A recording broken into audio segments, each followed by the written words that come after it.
diketahui terdapat beberapa kasus mengenai pencurian atau pemanfaatan data pribadi seseorang secara ilegal oleh pihak tertentu.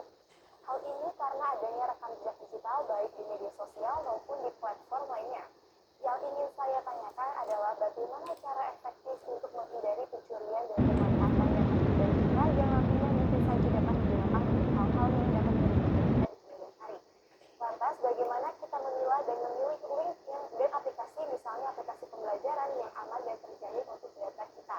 Terakhir, ada yang mengatakan bahwa wifi publik itu berbahaya. Nah, saya sering sekali menggunakan wifi di rumah teman dan warkop atau kedai untuk belajar kalau ada pembelajaran daring. Apakah wifi tersebut merupakan wifi publik dan apakah benar wifi publik itu berbahaya?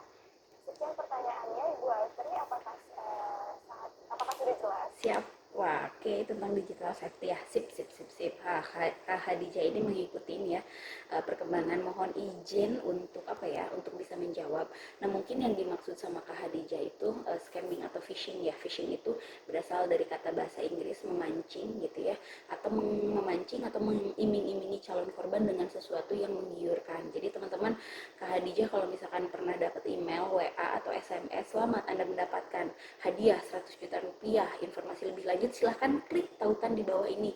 Nah, hati-hati jangan sampai sembarangan ngeklik. Nah, bisa jadi link itu link phishing, link jahat, link cybercrime atau kejahatan di dunia cyber.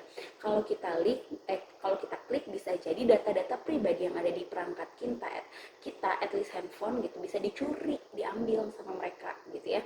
Misalkan foto pribadi kita, data-data kontak kita gitu dan lain sebagainya. Untuk apa data-data tersebut dimanfaatkan? Buat digital marketing gitu ya, untuk promosi secara digital, atau yang paling parah kasusnya ada di kabupaten saya gitu, di Kabupaten Cianjur. Data-data pribadi milik korban mungkin aja di galerinya ada foto KTP dan KK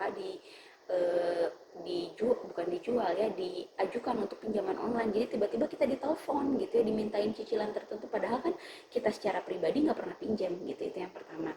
Nah, lalu bagaimana kalau kita pernah jadi sasaran biar nggak jadi korban gitu ya?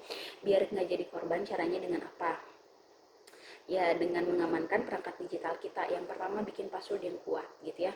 Perlakukanlah our password like our underwear gitu ya. Mohon maaf tanpa mengurangi rasa hormat gitu ya. Perlakukanlah password kita layaknya kita pakai pakaian dalam, teman-teman. Kecuali Superman yang pakaian dalamnya di luar. Kalau kita makhluk normal gitu ya, manusia normal biasanya pakaian dalamnya di dalam, namanya juga pakaian dalam. Jadi password itu nggak boleh dilihatin sama siapa aja dan jadi ranah pribadi kita. Kan kalau pakaian dalam kayak gitu, jadi ranah pribadi ditutupin, gak dilihatin ke orang lain. Jadi boleh gak sih kalau kita tuker-tukeran password media sosial? Jawabannya gak boleh, karena rentan disalahgunakan dan rentan diretas. Itu yang pertama. Dan diganti secara berkala. Pakaian dalam kita kan diganti secara berkala ya gitu ya. Misalkan diganti 3 bulan sekali atau 6 bulan sekali untuk menghindari peretasan. Itu yang pertama. Terus yang kedua, jangan pernah bikin password tanggal lahir gitu ya, karena mudah diretas teman-teman. Atau misalkan 1234567 ada juga yang kayak gitu, atau bismillah atau I love you gitu, ada juga yang bikin password kayak gitu. Nggak boleh karena mudah diretas.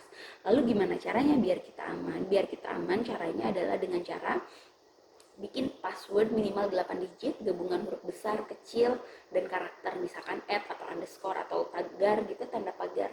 Itu lebih sulit gitu ya, lebih variatif, lebih sulit diretas. Itu yang kedua. Terus yang ketiga, teman-teman bisa mengaktifasi 2FA. 2FA itu adalah two factor authentication atau autentifikasi dua arah.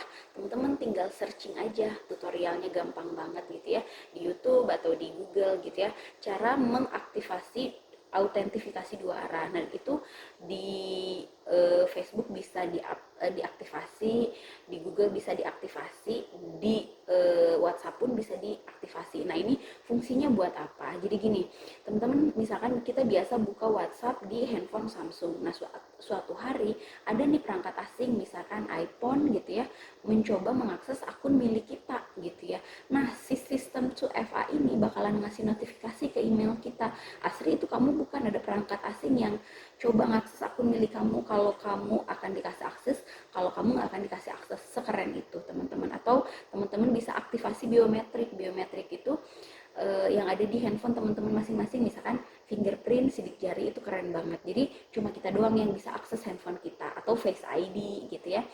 Lalu selanjutnya tadi pertanyaannya ciri-ciri apa gitu ya, link yang jahat atau enggak. Nah, teman-teman kalau kita mau datang ke website kan suka ada linknya gitu ya. Nah, terus suka ada simbol gembok kebuka, ada simbol gembok ketutup. Nah, sebisa mungkin biar kita tidak terjerat link phishing atau link pencuri data, kita hanya pilih simbol gembok ketutup aja, karena simbol gembok ketutup ini cirinya bahwa mereka tuh sudah terverifikasi, udah aman gitu. Ada alamat email, alamat link HTTP, ada HTTPS. Nah, sebisa mungkin carinya yang S aja, HTTPS, karena S-nya tuh secure tuh aman gitu ya. Jadi kalaupun jadi berselancar ini kita harus apa ya? Harus lebih hati-hati gitu mulai dari sekarang, karena ada jebakan gitu. Yang terakhir tadi, wifi publik aman nggak sih? Aman aja kalau misalkan kita cari data apa sih, browsingnya yang aman-aman aja. Tapi jangan pernah buka m-banking gitu ya, atau e-wallet di wifi publik. Karena apa? Karena kita nggak tahu kalau wifi publik itu yang pakainya siapa aja gitu. Bisa jadi ada peretas gitu ya, atau ada hacker. Dan jadi kalau misalkan buka e-wallet gitu ya atau m-banking kan suka ngetik password. Nah, biar nggak diretas, pakai data pribadi aja, termasuk di kafe, di musola, pokoknya di tempat umum yang ada wifi gratisnya, itu artinya wifi publik gitu. Jadi sebisa mungkin kita jaga gitu ya, karena sama halnya dengan dunia nyata, di dunia maya pun ada kejahatan yang disebutnya cybercrime. Semoga bisa menjawab, Kak Hadijah. Terima kasih.